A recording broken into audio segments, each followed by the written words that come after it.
방송에서 제공하는 투자 정보는 투자 판단에 대한 조언입니다. 방송에서 제공하는 주식의 가치, 가격 상승 및 가격 하락에 대해서는 방송사에서 보장하지 않습니다. 시청자 여러분 안녕하십니까. 오늘장 내일장 1부 출발하도록 하겠습니다. 서정덕입니다. 이번 한 주 참 고비가 많았는데 마무리가 하락 전환이 되고 있는 상황입니다. 금요일장이고요. 한 주를 마감하는 장인데 어제 상승 흐름을 이어가지 못하는 상황입니다. 일단 FOMC가 끝이 났습니다. 미국 금리 예상대로 동결이 됐습니다. 그런데 파월 의장의 매파적 발언이 이어지면서 다음 달에 기준금리 상승할 것이다 라는 부분이 거의 확실시되고 있고요. 채권시장 상승했습니다. 강달러 연출되면서 금융시장이 결국에는 부담으로 작용하고 있는 모습입니다. 어제 오른 부분에 대한 일부 되돌림 현상까지 차익 실현 물량들까지 나오면서 지금 장은 하락세로 전환을 하는 상황입니다.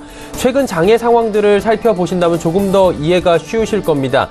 조그만한 움직임에도 변동성이 강해지고 있는 시장, 조그만한 수급 동향의 변화에도 오르락 내리락 하는 시장이어서 어제 오른 부분에 대해서 불안해서 오늘 바로 차익을 실현하는 물량들이 굉장히 많습니다. 그러다 보니 작은 흔들림 하나하나에도 시장은 불안한 상황을 연출하는 겁니다. 전각 후약 장세 여전히 이어지고 있는 상황이고요. 코스닥의 하락폭이 더 큽니다. 운송, 장비, 전기, 전자, 보험업종 등이 코스피에서 오르고 있고 오늘 제약바이오 업종들이 전체적으로 큰 조정이 나옵니다. 코스피, 코스닥 할 것 없이 제약바이오주들 오늘 낙폭이 큰데요. 그러다 보니 제약바이오주들의 시총 상위 종목들이 대거 몰려있는 코스닥 시장의 낙폭이 더 클 수밖에 없는 상황인 겁니다. 금요일 시장 상황 정리하도록 하겠습니다. 이번 주 한 주는 잘 넘어갔는데 다음 주 또 어떤 이벤트들이 있고 어떤 대응을 해야 할지까지 오늘장 내일장에서 잡아보도록 하겠습니다. 헤드라인 뉴스 전해드립니다. 말씀드린 대로 미국의 기준금리가 동결이 됐습니다. 미국의 중앙은행인 연방준비제도는 오늘 연방공개시장위원회 FOMC 회의를 마친 뒤 성명을 통해 현재 2%에서 2.25%인 연방기금 금리를 유지하기로 했다고 밝혔습니다. 연준은 성명에서 실업률이 계속 떨어지고 있고 물가가 2% 목표치에 근접하는 등 미국 경제가 견고한 성장을 이어가고 있다고 평가했습니다. 전문가들은 이에 따라 올해 3차례 금리를 인상한 연준이 다음 달 회의에서 금리를 또다시 인상할 것으로 내다보고 있습니다. 우리 경제가 하강 국면에 있다는 경고음이 여러 기관에서 나오고 있는 가운데 정부도 경기 낙관론을 더욱 경계하는 모습을 보입니다. 기획재정부는 11월 경제활동 동향 발표를 통해 우리 경제가 수출 소비에서 견조한 흐름을 이어가고 있긴 하지만 투자와 고용이 부진한 가운데 미중 간의 무역 갈등 심화, 또 국제유가 상승 등에 따른 대외 불확실성이 확대되고 있다고 밝혔습니다.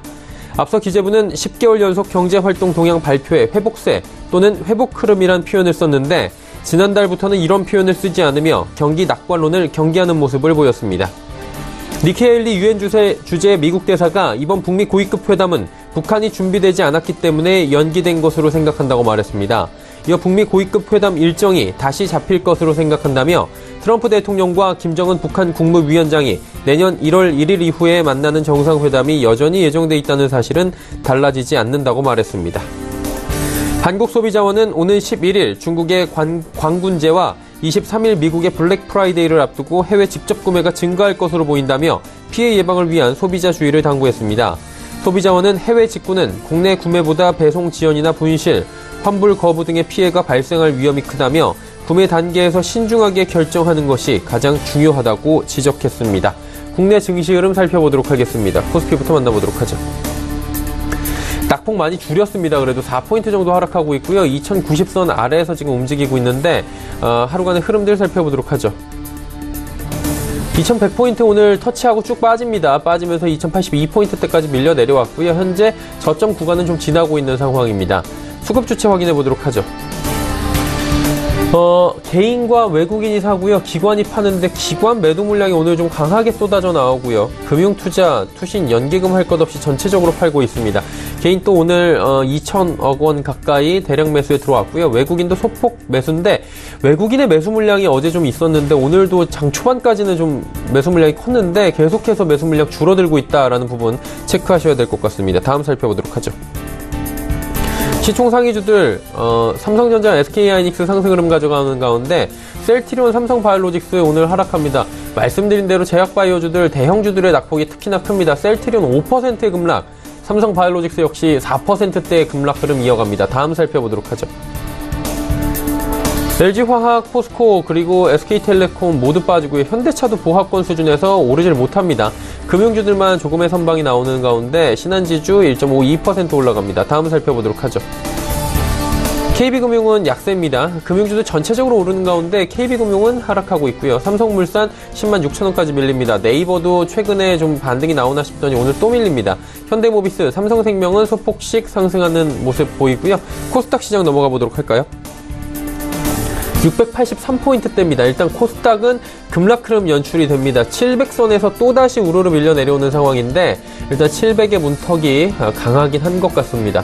다음 살펴보도록 하죠. 하루간의 흐름인데 일중으로 보시면 693부터 680포인트까지 쭉 빠져내려옵니다. 그리고 저점 구간 역시나 코스피와 마찬가지로 좀 지나고 있는 상황 보여집니다. 저점 대비 한 3포인트 정도 현재 올라오고 있는 상황이고요. 수급 주체 보시면 좀 수급이 많이 꼬입니다. 기관, 외국인, 쌍끌이 매도 나오는 가운데 연기금의 매도 물량이 큰데 코스닥 쪽 최근에 연기금 매도 동향 잘 보셔야 한다는 지금 경고음들이 나오고 있습니다. 연기금에서 최근에 포트폴리오 변경하는 모습들이 강하게 나타나고 있고요. 가지고 있던 제약바이오주들을 거의 정리를 많이 하는 모습, 게임주들 정리하는 모습 보이면서 배당 관련주 쪽으로 지금 연기금의 포트가 옮겨가는 것이 아니냐라는 이야기가 나오고 있습니다. 오늘만 해도 132억 원 연기금 매도하고 있습니다. 개인은 1821억 원 순매수하네요. 다음 살펴보도록 하죠. 셀트리온 헬스케어 신라젠 말씀드린 대로 제약바이오 대형주들 HLB까지 적게는 5% 정도, 많게는 8% 중반대까지 밀려 내려갑니다. CJ ENM 실적 발표 이후에 어제 그리고 오늘까지 소폭씩 계속 올라오는 모습 보이고요. 포스코 캠텍 반등 흐름 계속 이어갑니다. 다음 살펴볼까요?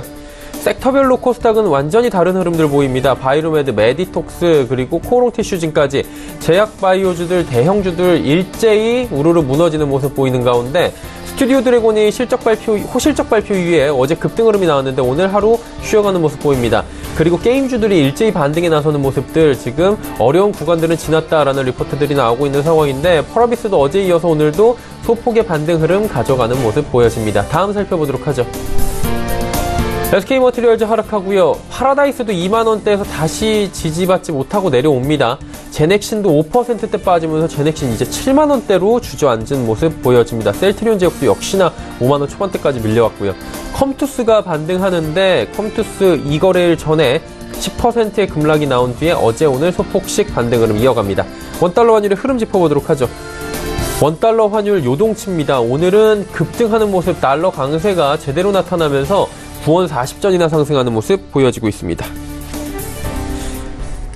금일폰 방송에서 제공해드리는 정보는 투자 판단에 대한 조언일 뿐입니다. 해당 주식의 가치와 수익률을 보장해드리지 않는다는 점 참고해 주시길 바랍니다. 금요일장의 이슈 바로 짚어보도록 하겠습니다. 펠리즈 투자인 리서치 김민수 대표 연결되어 있습니다. 안녕하십니까? 네, 안녕하십니까? 예, 오늘 시장 하루를 버티지 못하네요. 어제 급등 이후에 오늘 또 바로 급락 코스닥 같은 경우에 나오고 있는데 시장 이슈 점검해 주시죠. 네, 시장 분위기를 보면은 항상 전강후약의 패턴입니다. 그렇다는 얘기는 어떤 뒷심이 부족하다라는 어떤 변화가 시장에 무엇을 말하고 있는지가 가장 잘 얘기해주진 않나 생각이 들고 있고요. 일단 몇 가지 최근에 나오고 있는 이슈와 관련돼서 말씀을 드린다고 한다면은 이 첫 번째로 지금 시장 흐름을 봤을 때 미국의 중간선거 이후에 어떤 이제 트럼프 행정부의 어떤 변화될 가능성들에서 얘기가 많이 나오고 있는 측면들인데, 일단 무엇보다 하원에서 민주당이 어느 정도 좀 자리를 잡게 되다 보니까 어떤 예산과 관련된 여러 가지 실질적인 측면 쪽에서 견제가 들어갈 것이다. 그렇게 되면은 지금 같은 트럼프 행정부의 강한 어떤 정책적인 변화는 나오기가 힘들 것이 아니냐라는 쪽에서 어떤 안도할 수 있는 분위기도 많이 얘기가 나왔지만은, 하지만 트럼프 입장 쪽에서는 2020년도 이제 재선을 위해서 기존 지지층 위주로 결집을 할 필요가 있습니다. 그렇게 되면은 오히려 생각하는 것보다는 조금 더 강화된, 그래서 성과를 내기 위해서 기존 정책을 좀 더 강하게 드라이브를 걸 가능성이 더 높지 않을까라고 보게 되면, 아직까지 그 중간선거 이후에 나올 수 있는 분위기는 크게 바뀐 게 없다라고 보는 게 맞을 것 같고요. 게다가 최근에 미국 시장에서 들어오고 있는 경기 하강에 대한 압력 분위기들, 그에 따라서 무역 분쟁에 따른 기업 실적 부진의 어떤 변화들, 이런 쪽들도 아무래도 시장에서는 계속 우려감이 커지는 흐름들이다라는 쪽에 문제를 실어야 될 것 같고요. 이 두 번째로 오늘 아침 새벽에 열렸던 FOMC 회의 결과를 봤었을 때 일단 뭐 당연히 금리는 동결로 보여지고 있지만은 일단 기존 스탠스는 유지를 했다는 관점 쪽에서 특히 지금같이 미국의 경제 기조를 봤을 때 고용 중심으로 게다가 물가 수준은 계속 안정권에서 조금 더 상승 압박이 이어진다라고 하게 되면 기존 스탠스 즉 금리를 계속 인상하겠다는 흐름을 가져갈 수밖에 없겠다라는 쪽은 계속 무게를 둬야 될 것 같고요. 또 하나 이제 어제 시장에서 그렇게 크게 나오지는 않는데 한국개발원이죠. 이 KDI에서 정부의 정책 싱크탱크 역할을 하는 한국개발원에서 11월 경제동향 보고서에서 경제 침체를 얘기했습니다. 그렇다는 얘기는 6개월 이상 관련된 여러 가지 지표, 대표적으로 선행지수, 동행지수 관련된 변화가 계속 하향세를 이끌고 있다라는 쪽으로 봤었을 때 이런 부분들이 국내의 체력들을 말해준다라고 하게 되면 일단 주식시장 자체적인 모습 쪽에서도 반가울 리가 없는 뉴스죠. 그런 관점으로 바라봐야 될 것 같고요. 또 하나 이제 11월 30일이면은 한은에서 한국은행의 금통위가 열릴 걸로 보여지고 있는데 지금 뉘앙스나 기조로는 한 단계 레벨업을 시킨 그래서 0.25 베이시스 포인트를 올릴 가능성이 높다란데 전망을 하고 있는데 물론 이제 또 한 단계 올리고 또 한동안 관망이 이어지겠지만은 일단 국내 금리와 관련된 또 유동성의 부분들은 약간 훼손될 수 있다는 쪽도 염두를 해야 될 것 같고요. 상대적으로 IT 대표주 중심으로 삼성전자, SK하이닉스 최근 들어서 외국인들이 매수세가 조금씩 유입됩니다. 그래서 시장에 좀 변화된 기조는 나온다고 하더라도 여전히 시장 전반적인 악재 영향력은 계속 이어지고 있다라는 관점 쪽으로 봤을 때 여전히 보수적 시각들이 계속 유효하다는 쪽으로 말씀드리겠습니다. 그리고 지금 실적 발표 한창 있는 상황입니다. 일단 뭐 게임주들 같은 경우에는 실적 안 좋게 나오는 회사들도 많이 보였고요. 각각이 다른 모습들을 지금 섹터별로 보이고 있는 상황인데 실적에 대해서 좀 중간 점검을 해주신다면 어떨까요? 네, 실적 자체도 국내 기업들이 그렇게 썩 좋지 못한 모습들인데요. 일단 주요한 대기업들 실적 발표를 했는데 코스피 코스닥 한 114곳, 그러니까 114개의 회사들이 실적 발표했는데 66개가 그러니까 약 한 58% 가까운 수치가 영업이익이 시장 기대치를 하회했습니다. 게다가 영업이익이 시장 기대치보다 10% 이상 더 적게 나온, 그러자 어닝 쇼크 같은 경우는 37곳인데 그러면은 한 32.5%되다 보니까 한 3곳 중에 한 곳은 어닝 쇼크를 기록했다는 쪽은 상당히 어떻게 보면 기분 나쁜 뉴스죠. 그런 관련된 흐름들 쪽에서 특히 영업이익 잠정치가 아무래도 시장 기대치를 30% 이상 안 좋게 발표했던 회사들 같은 경우는 대표적으로 어떤 자동차 쪽 그리고 화장품 쪽 그밖에 어떤 풍산이나 포스코 ICT, 신세계 푸드, OCI 이런 종목들이 눈에 띄고 있고요. 그래도 시장 기대치를 10% 이상 상회한 종목들은 그래도 IT 쪽에 삼성전자, SK하이닉스, LG 디스플레이, 게다가 삼성 엔지니어링까지 한 22곳 정도는 그래도 실적이 좋았다는 쪽으로 보여지고 있는데 114곳 중에서 22곳밖에 안 된다라고 하게 되면 참 초라한 성적표다라는 게 여실히 드러난다고 봐야 될 것 같고요. 특히 이제 기업 실적이 꾸준히 하향 조정되는 기조 속에서 이 눈높이가 낮음에도 불구하고 그보다 더 안 좋았다. 그 부분들은 시장 관련된 분위기를 말해준다라고밖에 표현을 할 수 없을 것 같고요. 이 상태라고 하게 되면은 아마 4분기에는 영업이익 증가율이 0%까지 그래서 역성장의 우려까지도 생각해야 할 문제이기 때문에 아무래도 부담이 크다란 쪽으로 보여지고 있는데 그렇게 되면 상대적으로 말씀드렸던 이제 22곳을 비롯한 실적이 그래도 저성장 기조에서 양호했다라고 하는 종목들은 오히려 부각 가능성이 높다는 쪽의 차별성을 계속 갖고 시장을 보셔야 될 걸로 보여집니다. 네, 실적 시즌에 대한 접근 방향성까지 들어봤습니다. 오늘 말씀은 여기까지 듣겠습니다. 고맙습니다. 네, 감사합니다. 펠리지 투자인 리서치 김민수 대표와 함께했고요. 이슈 칼럼 바로 이어집니다.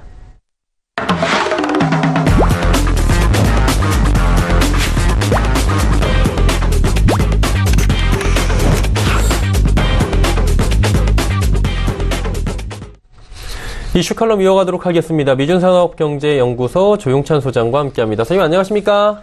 예, 안녕하십니까. 예, 중간선거 끝났습니다. 끝나고 FOMC까지 지금 종료가 됐습니다. 이번 주 이벤트 굵직한 미국의 이슈들은 모두 끝난 것 같은데 중간선거 한 번만 더 여쭤보고 오늘 출발하도록 하겠습니다. 중간선거 결과가 나왔고요. 이것들이 이제 결국에는 큰 틀에서 보자면 미국 경제의 흐름이나 통상정책에 어떤 변화, 영향을 줄 것이냐 이 부분에 대해서 우리는 관심을 가질 수밖에 없는 상황인데 어떻게 변화가 좀 오겠습니까? 네, 트럼프 대통령 입장에서 보면은 민주당이 하원의 다수당이 됐기 때문에 좀 아쉬운 것은 사실이지만 상원에서 승리했고요. 또 주지사 선거에서는 친 트럼프 인사들이 2년 뒤에 대선에서 캐스팅 보트를 줄 수 있는 아주 중요한 주에서 많이 당선이 됐습니다. 그만큼 트럼프 대통령 입장에서는 공화당 내 정치적 영향력이 더 커진 결과가 됐는데요. 민주당과 공화당 간의 의견차 때문에 감세 정책, 국경 장벽, 의료제도 개혁 같은 정책과 관련된 입법 활동은 좀 어려워진 것은 부담 요인으로 작용할 수밖에 없습니다. 이렇기 때문에 트럼프 대통령 입장에서는 정책 목표를 달성하기 위해서는 이전보다 더 강력한 대통령령을 자주 발동할 것으로 보여지는데요. 행정명령으로 인해서 이민과 관련된 통상 그리고 안보와 관련된 대통령령이 자주 발동될 것으로 보여집니다. 특히 대통령 권한이 아주 강한 통상 문제에서는 이전보다 더 강하게 나올 것으로 보여지는데요. 이 때문에 여야 간 힘겨루기가 진행된다는 상황에서는 연방정부 기관의 폐쇄, 법정 채무 상환 문제가 아무래도 금융시장에 좀 악재로 작용하지 않을까 보여집니다. 중간선거 뒤에 얘기들이 사실 중간선거가 치러지기 전부터 얘기가 많이 나왔잖아요. 과거의 사례를 지켜볼 때 중간선거 이후에 결국에는 지수는 우상향했었다. 미국 증시가 이런 얘기가 있었는데 이번에 어떻게 좀 다를 것이다 얘기도 나오더라고요. 이번에 기대해봐도 좋을까요? 네, 주식시장에서 입장에서 봤을 경우에는 미국 중간선거에서 보여준 미국인들의 선택은 현상 유지입니다. 선거 결과가 시장 예상을 벗어나지 않았고요. 또 대통령 탄핵과 같은 정정 불안도 사라졌기 때문에 그렇습니다. 당장 선거 뒤에 민주당의 낸시 펠로시 원내 총무가 대통령과 함께 인프라 투자에 나서겠다고 밝혔는데요. 이 때문에 앞으로 여야가 합의해서 추가 경기 부양책을 꺼낼 수 있다는 점은 증시에는 호재가 될 것으로 보여지고요. 다만 여소야대 국면이기 때문에 공화당 주도의 예산 편성이 어려워졌다는 점에서는 그동안에 트럼프가 추진했던 국경 장벽, 이민 대책, 의료제도 개혁은 아무래도 가능성이 후퇴한 것으로 보여집니다. 과거 5차례 중간선거 전후의 주가 흐름을 보면은 2002년 부시 대통령 1기 때 주가 조정이 좀 강하게 찾아왔고요. 나머지들은 대체적으로 주가가 견조한 흐름을 보였다는 점에서 이번에도 급등보다는 완만한 상승 흐름을 타지 않을까 보여집니다. 그런 측면에서 봤을 경우에 이달 말에 G20 정상회담 그리고 미국의 금융정책 동향 그리고 달러 동향에 따라서 주시장이 좀 많이 변동할 가능성이 있기 때문에 당분간 미국 증시를 보실 때는 펀더멘탈을 중시한 전략이 좀 바람직하지 않을까 보입니다. 펀더멘탈 경기 부양책 지금 보자라고 말씀해 주셨는데 경기 부양책 관련해서 좀 여쭤보도록 하겠습니다. 경제 정책 관련해서 향후에 좀 주목해 볼 만한 그렇다면 미국의 산업군들이 있을까요? 아무래도 민주당이 하원을 장악했기 때문에 오바마 케어의 적용 범위를 확대시킬 가능성이 큰데요.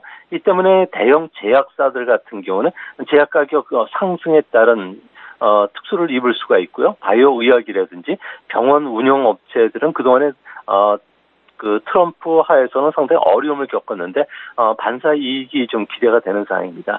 또 한 가지는 민주당 같은 경우에는 이번에 중간선거 과정에 교량이나 도로와 같은 인프라의 연방 지출 확대를 요구를 하고 있는데요. 트럼프 행정부도 여기에 대해서 반대하지 않은 입장이기 때문에 앞으로 합의만 된다면은 건설이라든지 자재업종에는 호재가 될 가능성이 있습니다.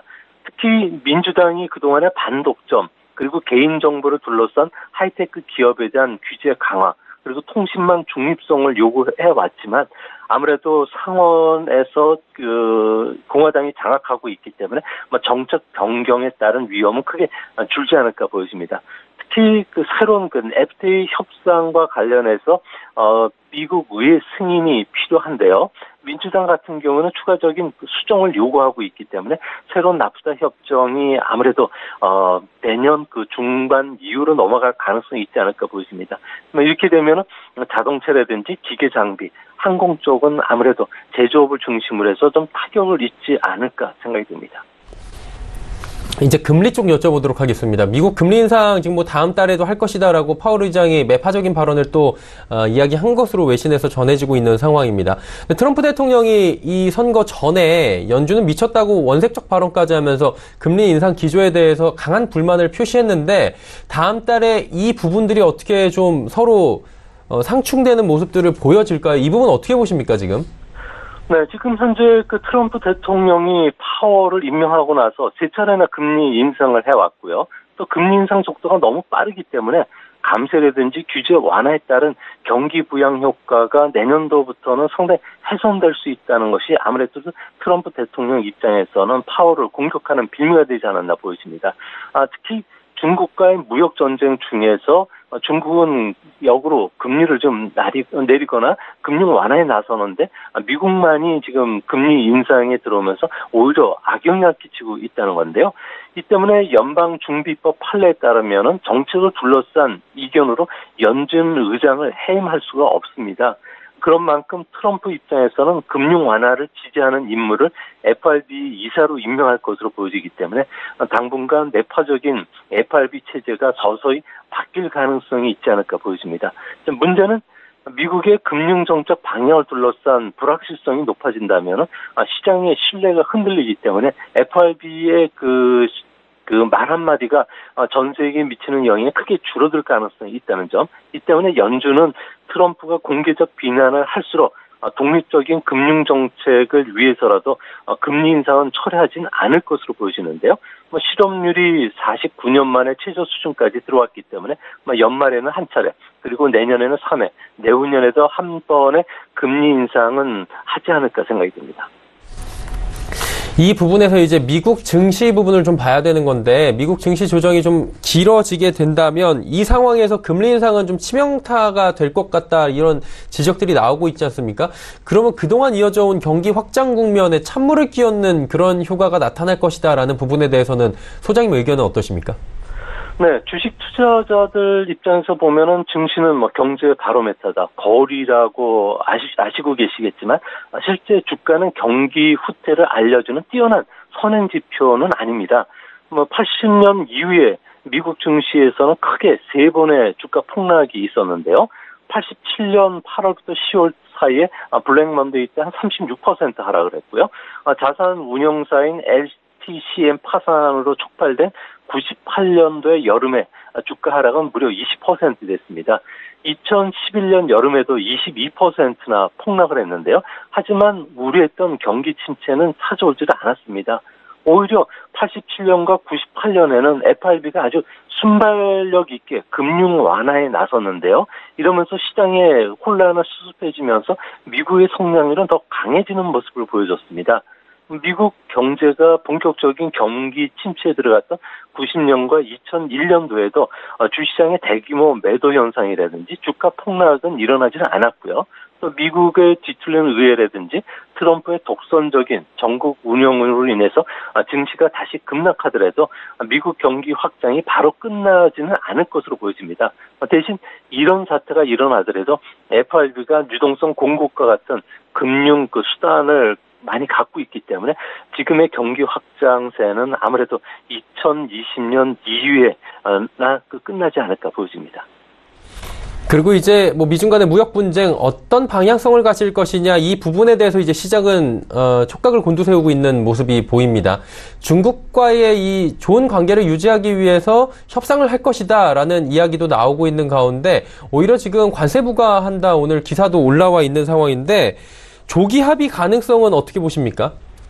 네, 지금 미국 안에서 나오는 논설 요지들을 쭉 한 번씩 봤는데요.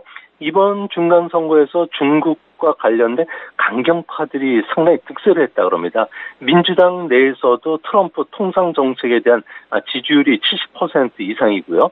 또 민주당은 오히려 공화당보다도 보호 무역주의 성향이 강한 의원들이 많이 당선이 됐습니다. 워싱턴에서는 1대1로라든지 기술 강요 정책, 중국 제조 2025, 지적재산권 침해, 기술 도용과 관련해서는 상당히 한 목소리로 강경하게 대처해야 된다는 이야기들을 하고 있고요. 또 미국인 사이에서도 중국에 관한 네거티브 정보들이 SNS를 통해서 증폭이 되고 있는데요. 백악관의 핵심 참모들 같은 경우에도 중국의 실상을 잘 아는 사람이 없기 때문에 미국인 사이에 퍼진 정보가 아무래도 대중국 강경 정책을 취하는데 상당히 그 역할을 하지 않을까 보여집니다. 교착 상태에 빠진 무역 협상이 돌파를 하기 위해서는 미국은 강경 자세, 그리고 중국은 맞대응을 자제해야 되는데 현실은 지금 그렇지는 못하고 있습니다. 미국은 현재 경기 확장 국면이기 때문에 대중국 강경 자세로 인해서 경제가 받을 악영향은 크지 않고요. 무역 전쟁에서 승기를 지금 잡고 있다고 판단하기 때문에 패권 국가로서 위상을 지킬 수 있는 절호의 기회인 만큼 미중 간에는 무역을 넘어 외교 안보 쪽으로 갈등이 확산된다는 점에서 조기에 그 무역 전쟁이 봉합되기는 현실적으로 상당히 어렵지 않나 보여집니다. 그리고 국제유가 부분도 지금 짚어봐야 될 것 같은데요. 이란 제재가 있은 뒤에 국제유가가 오히려 지금 빠지고 있는 상황인 것 같습니다. WTI 기준으로 $60 전후까지 지금 하락하면서 요 근래 최저치까지 지금 빠진 것 같은데 국제유가가 가파른 상승세를 보였지 않습니까? 이거 상승세가 좀 꺾인 겁니까 지금? 네, 지금 현재 국제유가 하락의 근본적인 원인은 두 가지로 집약이 되는데요. 첫 번째로는 그 미국의 이란 제재로 인해서 원유 공급 감소가 우려가 됐지만 여전히 8개국에 대해서는 적용 예외를 인정을 받았는데요. 이 때문에 이란산 원유 수출 감소는 내년 봄 이후에나 가능하기 때문에 그렇습니다. 두 번째로는 오펙뿐만 아니라 비오페크 회원국 사이에서도 지금 그 유가 증산에 지금 나서고 있는데요. 보도에 따르면은 오펙 같은 경우는 10월 원유 생산량이 3,333만 배럴 정도가 된다고 합니다. 그러니까 2016년도에 감산에 단행을 했는데 그 이전 수준까지 높아졌다는 겁니다. 특히 사우디가 증산에 지금 적극적으로 협조를 하고 있는데요. 이 때문에 이번 11월 달에는 더 많은 양을 생산할 가능성이 있기 때문에 2016년도에 기록했던 사상 최대 그 생산량을 돌파할 가능성이 있다고 합니다. 이렇게 되면 사우디 같은 경우는 하루에 1,200만 배럴 정도까지 늘릴 것으로 보여지기 때문에 당분간 국제 유가는 하락 압력을 받지 않을까 보여집니다. 특히 국제 에너지 기구죠. IEA 월보에 따르면 3분기에는 세계적으로 원유 수급이 50만 배럴 정도 공급 과잉이 되는데요. 중국의 경기 둔화가 계속된다면은 현재 3분기 정도 연속 공급 과잉 상태가 조금 더 지속될 수 있고요. 이러기 때문에 미국 상품 시장에서 투기 거래와 관련된 그 원유 순 포지션이 계속 감소하고 있습니다. 특히 연말이 다가올수록 포지션과 관련된 청산 압력이 더 커지기 때문에 당분간 국제 유가는 좀 하락 압력을 좀 지속적으로 받지 않을까 생각이 듭니다. 네, 국제유가가 당분간 지금 횡보하거나 하방 압력을 받을 수도 있다라고 말씀해 주셨습니다. 오늘 말씀은 여기까지 듣겠습니다. 고맙습니다. 네, 감사합니다. 미중산업경제연구소 조용찬 소장과 함께했습니다.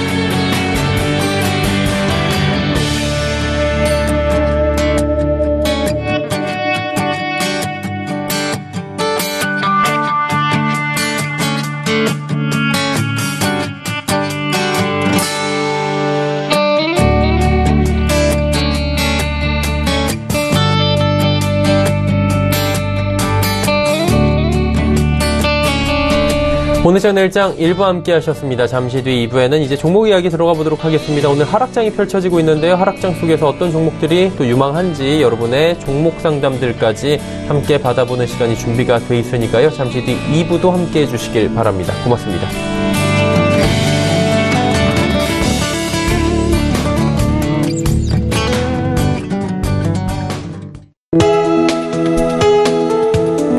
방송에서 제공하는 투자 정보는 투자 판단에 대한 조언입니다.